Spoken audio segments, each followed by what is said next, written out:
The facilities, as I just mentioned with Mount Marty, the facilities are just unbelievable. I know you've heard this from Herbster, and everybody's been over here trying to fundraise and do whatever, and you got involved if you did, but when you go in the basketball arena right now, the new basketball arena, there's 22 rows all the way around. It's going to have a ribbon type thing for a scoreboard. When you go in there, I've had a couple opportunities to go in there. It doesn't look like the basketball floor fits. I mean, that's how close you're going to be to it. Is a really cool facility, and I think it would be for you, if you're a basketball fan, to kind of make a point of coming over there next year when they move into it. The great thing for track and field is we won't have to worry about basketball anymore, which will be good.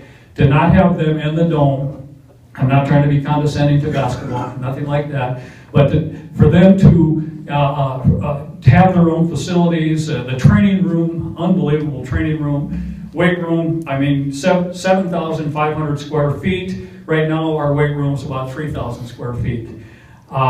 The facilities for the athletic trainers is, again, unbelievable. We'll have a spot in the dome for the trainers, and then there'll be a spot with if you can believe this, they've got some sort of a treadmill that's underwater.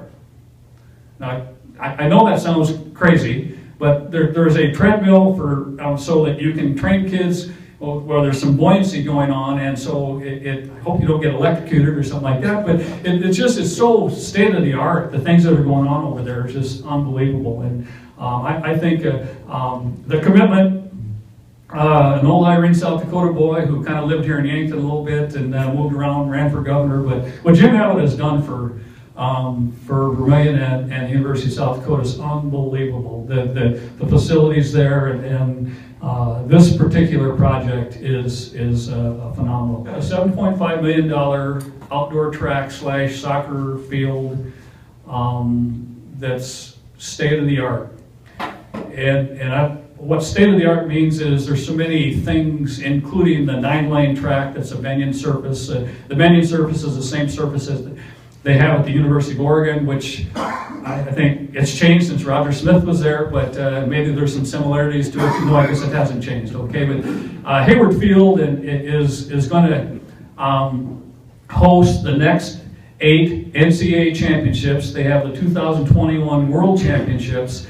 It is an unbelievable place for a track meet, and to think that the University of South Dakota has the same surface, Benyon 2000, as the University of Oregon, again maintains that commitment that I think Jim Abbott and obviously our boosters have for us being having the best possible facility that we can. And again, I don't know if you're friends of Jim or enemies of Jim, Democrat, Republican, whatever it is, but he's really been phenomenal through this whole process, and we certainly appreciate that. And the culmination of everything. I came to the U 32 years ago. I spent 4 years at Dakota State, a year in grad school at South Dakota State, 4 years at Minnow as a high school coach, and then 4 years before that as an athlete at South Dakota State. So I've had a lot of opportunities to be around good tracks. Well, 32 years ago at the U, they didn't have an outdoor track.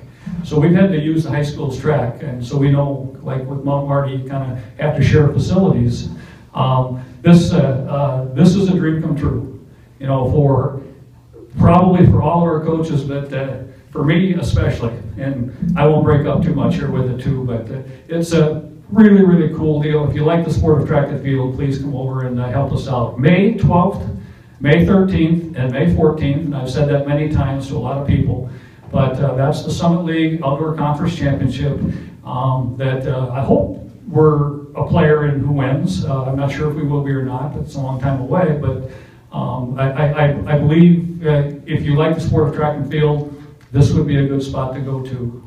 It's just going to be a phenomenal weekend. We hope the weather works out to be sunny and 72, but if not, we're going to still be there, and this will be I think it's probably the greatest facility in the country right now for what our needs are. We don't have 30,000 seats and that kind of stuff, but we do have, for kids, this is a great facility.